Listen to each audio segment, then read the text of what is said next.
बहुत समय पहले विंध्य पर्वत की गोद में एक राज्य था, चंद्रगढ़। यह राज्य अपनी हरियाली, चमकते झरनों और अनगिनत फूलों के बागों के लिए प्रसिद्ध था।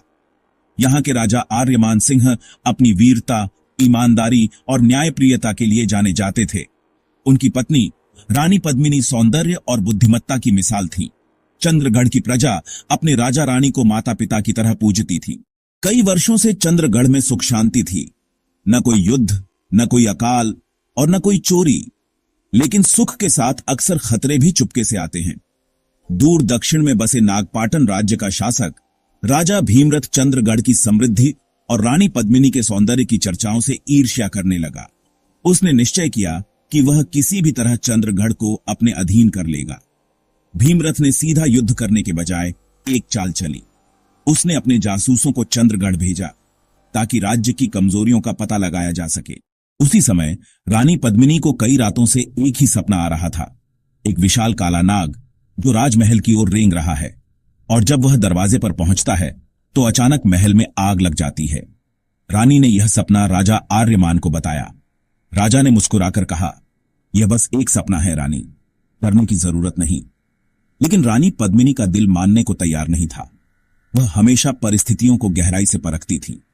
कुछ ही दिनों बाद महल के सैनिकों ने एक अनजान युवक को राजमहल के पास संदिग्ध हालत में पकड़ा। जांच करने पर पता चला कि वह नागपाटन का जासूस है। रानी ने गुप्त सभा में कहा, महाराज, यह वही काला नाग है जो मेरे सपनों में दिख रहा था। राजा आर्यमान ने तुरंत सेनापति को आदेश दिया कि सीमाओं की सुरक्षा दोगुनी कर दी जाए।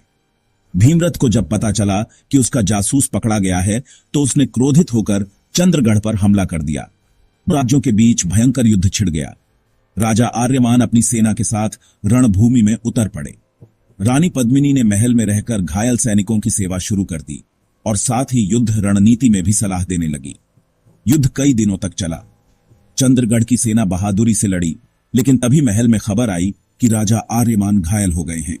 लेकिन रानी को सबसे बड़ा झटका तब लगा जब पता चला कि उनके ही एक विश्वसनीय मंत्री ने भीमरथ के लालच में आकर गुप्त रास्तों की जानकारी दुश्मन को दे दी है। रानी पद्मिनी ने निश्चय किया कि अब वह खुद रणभूमि में उतरेंगी। उन्होंने कवच पहना, तलवार उठाई और अपने विशेष घोड़े चंद्रकेतु पर सवार होकर सैनिकों का नेतृत्व किया। उनकी बहादुरी देखकर सैनिकों में नया जोश आ गया। युद्ध के दौरान रानी सीधी भीमरथ के सामने आ खड़ी हुई। भीमरथ ने उनका सामना करने की कोशिश की, लेकिन रानी की तलवार इतनी तेज थी कि उसने उसका हथियार गिरा दिया। इसी बीच घायल राजा आर्यमान को युद्ध भूमि से सुरक्षित स्थान पर लाकर वैद्य ने इलाज किया। जैसे ही उन्हें होश आया, वह तुरंत रणभूमि में लौट आए। राजा और रानी दोनों ने मिलकर भीमरथ को पूरी तरह परास्त कर दिया। भीमरथ को बंदी बनाकर राजसभा में लाया गया। सभा में भीमरथ ने सिर झुकाकर अपनी हार स्वीकार की। सब सोच रहे थे कि राजा आर्यमान उसे मृत्युदंड देंगे, लेकिन उन्होंने कहा, हम युद्ध भूमि में दुश्मन को हराते हैं, न कि अपनी आत्मा को। मैं तुम्हें जीवन दान देता हूं, लेकिन वचन दो कि अब कभी निर्दोष लोगों पर आक्रमण नहीं करोगे। भीमरथ ने यह वचन स्वीकार किया और अपने राज्य लौट गया। युद्ध समाप्त होने के बाद चंद्रगढ़ में फिर से शांति लौट आई। रानी पद्मिनी की बहादुरी और दूरदर्शिता के किस्से दूर दूर तक फैल गए।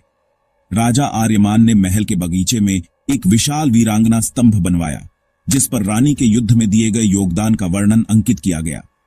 इस कहानी से राज्य के लोग और आने वाली पीढ़ियां यह सीखने लगीं कि संकट के समय केवल बल ही नहीं, बुद्धि और साहस भी उतने ही जरूरी हैं।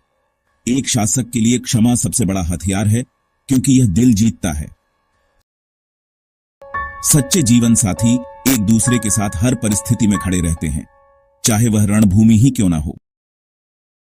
इसी तरह की और भी मजेदार और न्यूज स्टोरी देखने के लिए हमारे चैनल को सब्सक्राइब करें और वीडियो अच्छी लगी हो तो लाइक करें। स्टोरी से आपको सीख मिलती है तो आप स्टोरी से सीख भी लेकर जाए और अपनी लाइफ में जरूरत पड़ने पर अप्लाई करें। आपने हमारी वीडियो को पूरा देखा, इसके लिए धन्यवाद। होपफुली आपको हमारी स्टोरी से कुछ सीखने को मिला होगा या एंटरटेनमेंट हुए होंगे, यही हमारा मोटिव है। तो यही करते हैं, वीडियो को एंड और हमारी अगली वीडियो के लिए चैनल को सब्सक्राइब कर ले। तब तक के लिए खुश रहे, सुरक्षित रहे। जय हिंद, वंदे मातरम।